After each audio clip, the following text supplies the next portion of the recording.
I'm Ralph Engelman. This is part 2 of an interview with Morley Safer in New York City on November 13th, 2000. Fred Friendly once quipped, he called Vietnam Morley Safer's war, and I think that he did that in large part because of all the attention and the controversy and importance of the Cam Ney story. I wanted you to continue giving some background to that story. In connection with the maybe some unknown background about why that village was targeted. Well, shortly after the events at Cam Ney, a friend of mine who, a journalist, who was, I'll back this up. Shortly after that, I heard from a friend, a fellow journalist, who had spent most of his time covering the politics and the civil side of the Saigon administration. I mean, he spoke Vietnamese and he knew Vietnamese politics, and he was very much engaged with that. He came out of the office and he said, you know that one of the reasons for the Cam Ney operation was the district chief in that area around Cam Ney wanted the village punished for non-payment of taxes, and we at this point know how corrupt the both the military and the civilian administrations were in Vietnam. I mean, through the forever, really, a series of Saigon governments. One was more corrupt than the other, and possibly the most corrupt was the last one. But this was a continuing problem, and it was a continuing problem, by the way, with the taxes levied by the Viet Cong as well, as they did. So very often these villagers were really caught in the middle, paying taxes to two governments, poor villages. In any case, in Cam Ney, according to this very good source, the village just indeed had stopped paying taxes, partly because they felt they weren't getting anything for their taxes, any protection, and certainly no whatever one expects, even in the most primitive kind of situation, of some kind of access to health care, all of the things that in theory civil administrations provide. And so he got the Americans to go in and punish the village. I cannot confirm this chapter and verse in documents and everything else, but I have absolutely no reason to doubt it. All right, what about the question of the concrete reinforcement and whether that was a sign that the Viet Cong were active, or was an important staging area for that? In their post-operation analysis, that's what precisely the Marines said, that the existence of concrete bunkers proves that this was some kind of Viet Cong redoubt. Well, the fact is that Cam Ney was part of, in two wars, because the French tried it before the Americans, of these reinforced villages, where the village would have its own self-contained little militia and concrete bunkers to protect them from attacks by the Viet Cong. Quite apart from being part of any program of reinforcing villages or hamlets,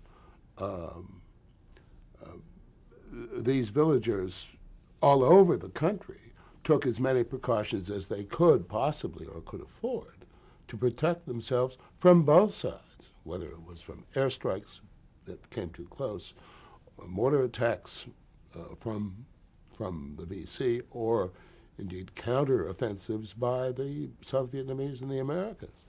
I mean, the fact that people, regardless of their politics, take measures to protect their lives proves nothing other than people are taking measures to protect their lives. All right, let's turn now to the reaction to the story.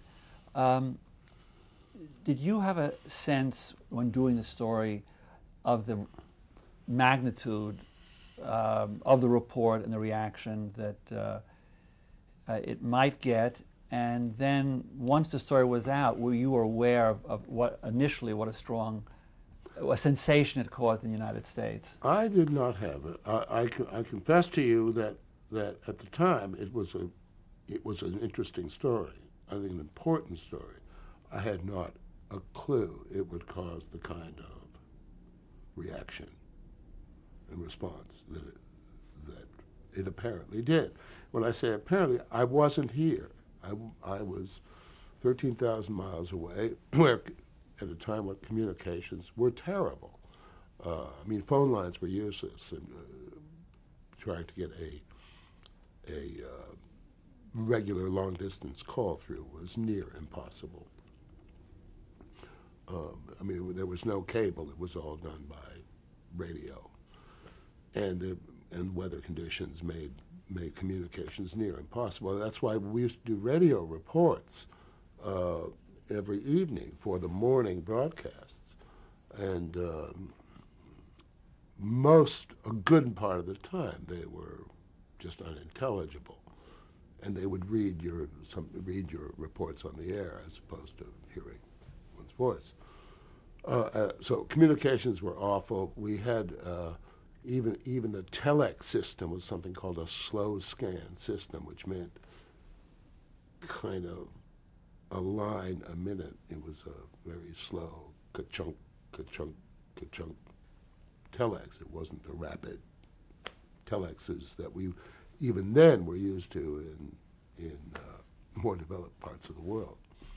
So it plus the time difference of whatever it is, 13 hours or something, made communications very difficult. So that any reaction that occurred in the United States was very slow in getting back to us in Saigon. And I don't think I was even in Saigon. I was still up in Da Nang, which meant even further delay.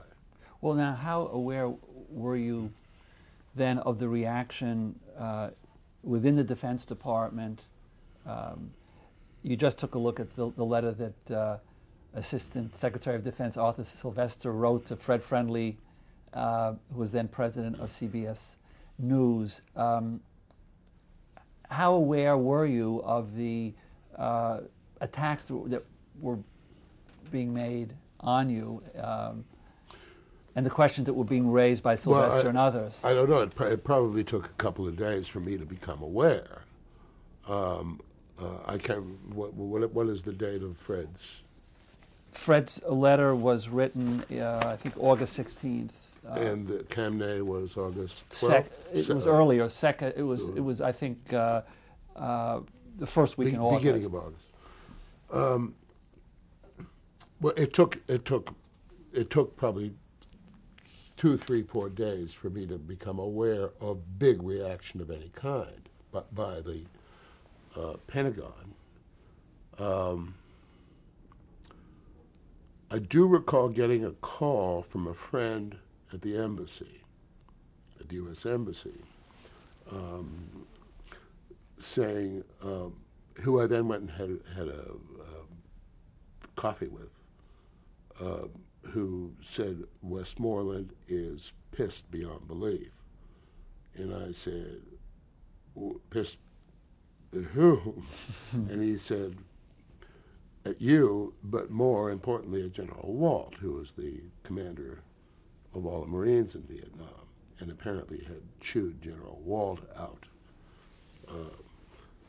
I think at this point, this was probably a good several days, because Westmoreland had gotten a copy of the tape that Pentagon had sent him, or somebody had sent him in Washington, sent him a copy of the tape all of the broadcast. And that's what pissed him off. It wasn't the signals that were going back and forth. It was seeing the story.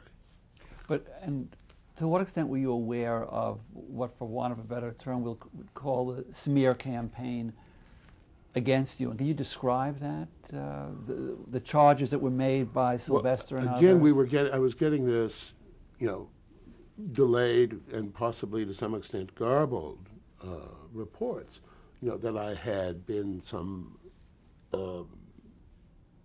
been on an unfriendly basis or worse with the Canadian military establishment. And I cannot honestly, at this point, 35 years later, think of any military stories I covered. The only ones I covered were the use of Canadian troops in the first United Nations Emergency Force in the Middle East, which was by any measure an upbeat story, as I recall.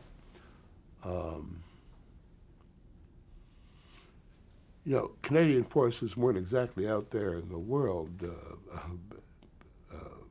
fighting wars in the 1960s, with the exception of these then, in most people's view, noble UN missions. And so, for Sylvester claiming that he has his friends in the Canadian military establishment say I had a record of being unfriendly to the military is pure smear and pure invention. And then later on, there were allegations that I was a KGB agent, that I was a well-known communist, that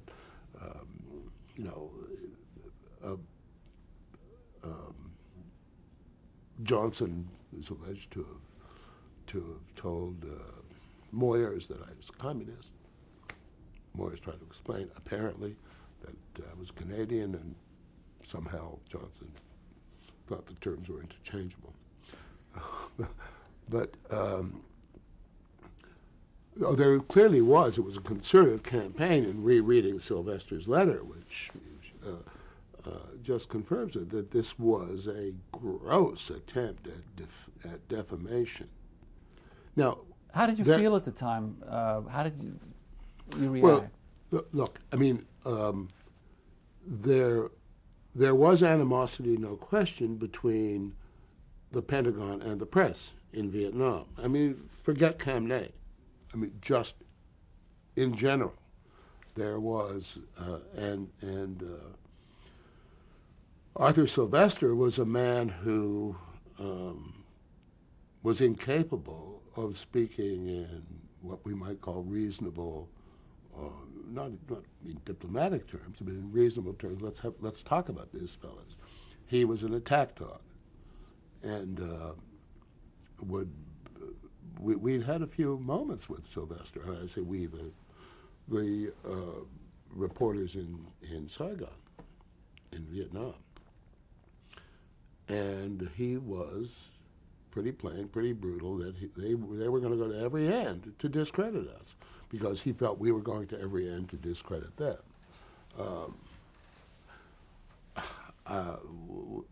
We certainly did not go to. You will find, what's interesting to me about this idea that exists, that is still current in the U.S. military, is that somehow the press lost Vietnam. And if you go back and look, it's a major chore, at the reportage coming from the main media sources, New York Times, Washington Post, Time, Newsweek, AP, UPI, CBS, NBC, ABC, you will find a preponderance of what a reasonable person would regard as positive stories, whether it was in the treatment of civilians in terms of civil action, which we all covered, and I covered plenty of them, by the Marines, going out, bringing in fresh, clean water, bringing in medical help, helping villagers. Some of it was done for purely PR reasons, but an awful lot of it, most of it, was done for straight humanitarian reasons. And I constantly challenge whenever I deal in these days with military who come after me over this in a fairly friendly way. I should have. I say, look at the balance of stories. You know, not just from me, but from anybody who is out there on a open-ended assignment. You mentioned Bill Moyer's name. What role did he play in this? It's an interesting question, given the fact that he's worked in a capacity in the White House and as a journalist. And did you ever discuss it? And laterally as a saint. And what role did he play, and did you ever discuss this whole episode with him? Bill Moyers has never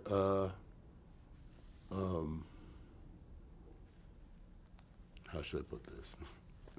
Thoroughly explained his role, which I have regarded as a kind of Iago role with Johnson. What do you mean by that? Well, that may be a slight overstatement. Moyers has an interesting checkered history in terms of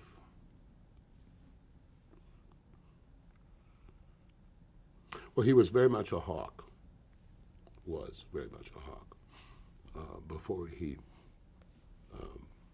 his beatification on public television.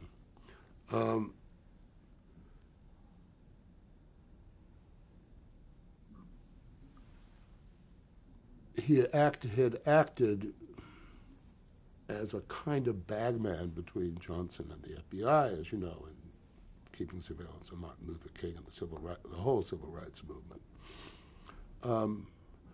I never fully trusted Bill Moyers. When I say never, it really is post these events, because I knew who he was, but had written virtually no contact with him. But Moyers,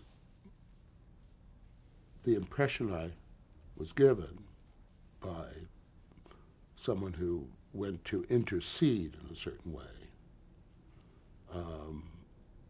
was that Moyers was playing this kind of Iago role of whispering into the president's ear things that he assumed, and probably accurately so, the president wanted to hear about the press, about me particularly. I don't think in a big-time way, but briefly in this little episode that we're talking about.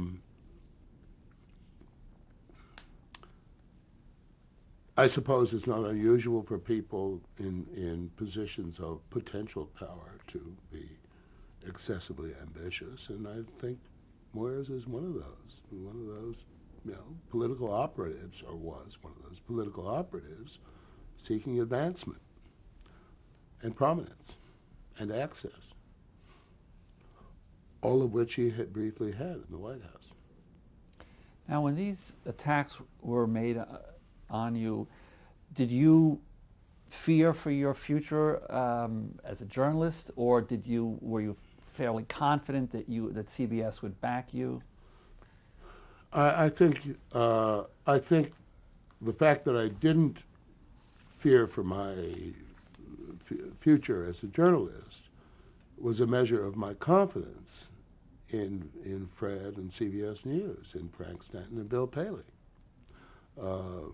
So no, I wasn't concerned. I knew that the truth is the best defense, as in law, that I had nothing to worry about in the terms of the accuracy of my reporting. I mean, we're focusing on this incident, and no, I had absolutely, and for the most part, my colleagues, when I say colleagues, I mean beyond CBS, were supportive. Now, I mean, look, what happened at Camnay was not the event like this. it apparently had been going on. When you have your operations are called search and destroy, you are going to have these incidents, and they're not going to be that rare. And you will find, I should think, from among anyone who covered the war, I mean, both before and after Camp David, or if not so visibly obvious and available and even gross as Camp David was, various versions of that.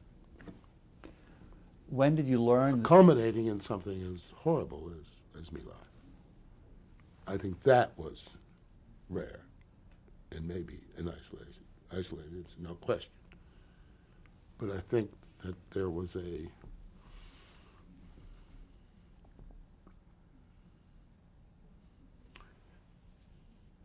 frustration that this war produced, the kind of war that could easily lead to, certainly to Camp Nez, and ultimately even to My Lai.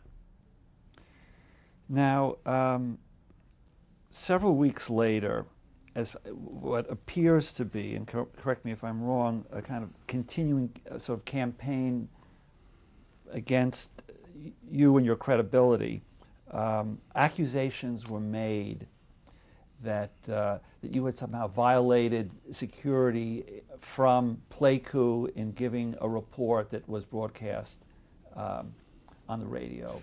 And on August 12th, Fred Friendly sent you a couple of telegrams expressing concern. He writes, "I regret having to ask now for an immediate explanation why Safer believed the Pleiku story did not involve security. I hope and pray there are sufficient reasons. If this were a breach, it could endanger the entire CBS record of excellence in Vietnam, etc."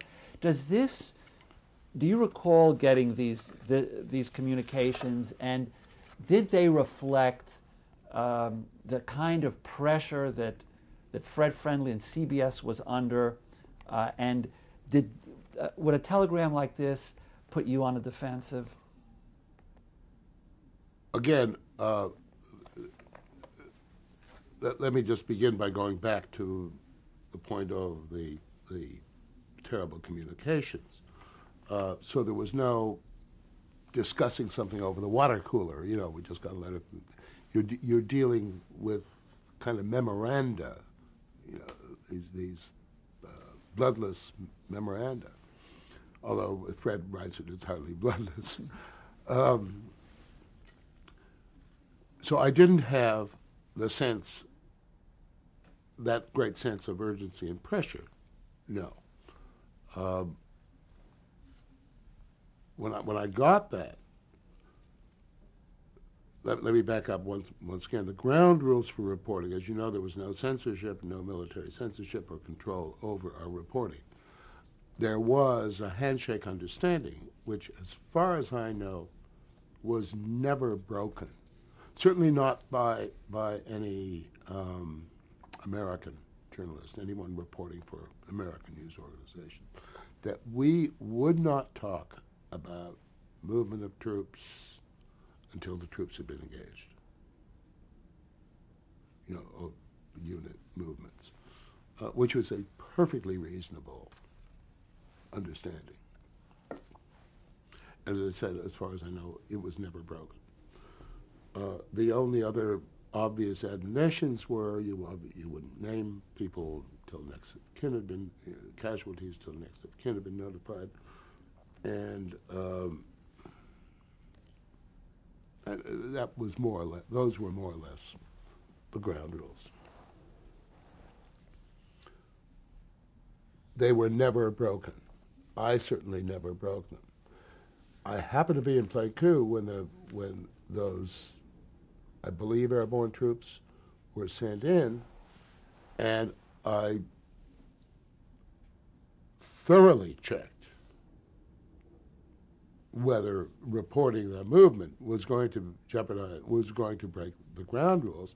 And as far as I was concerned, with the highest source, the most knowledgeable source, in the area. I did not check that out with the PIO in Saigon, but why should I?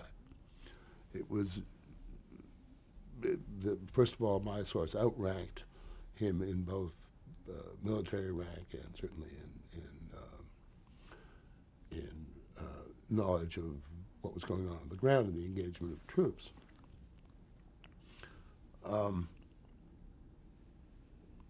I think that they were grasping at straws in a certain way to find a way of getting safer. I mean, in those heated weeks of August,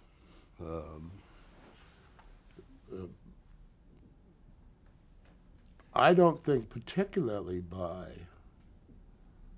the Army, in this case, in Pleiku, but certainly by the civilian officers in the Pentagon.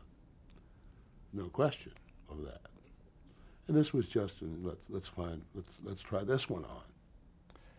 But in looking and reading the tenor of Fred Friendly's memo to you, asking you to establish that nothing was, the rules weren't violated,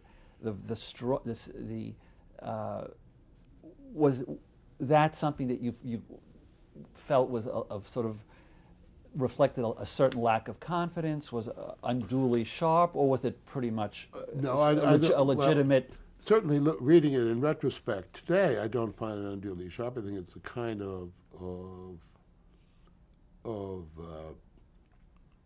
those are the kinds of questions an editor would want answered when his guy is under attack, or rather his broadcast, his reporting is under attack. It's the kind of questions you want answered. And as I recall, I think I gave a pretty detailed answer of in chronological order of how that the day or days progressed there in Pleiku in the Central Highlands of Vietnam. So, I mean, I was confident again. I was also, by the time I got this query from Fred, if anything, you make sure every I is dotted and every T is crossed, and you are on absolutely brass-bottomed ground in your reporting. So, in a word, you felt that CBS in general and Fred Friendly in particular really gave you all the support you could have asked for? Well, yeah. Look, Fred Friendly has every right. I mean, your editor has every right to ask you every question. On particularly when the company is under the kind of scrutiny that clearly the Pentagon was putting us under. Okay. This is a good place to end this tape.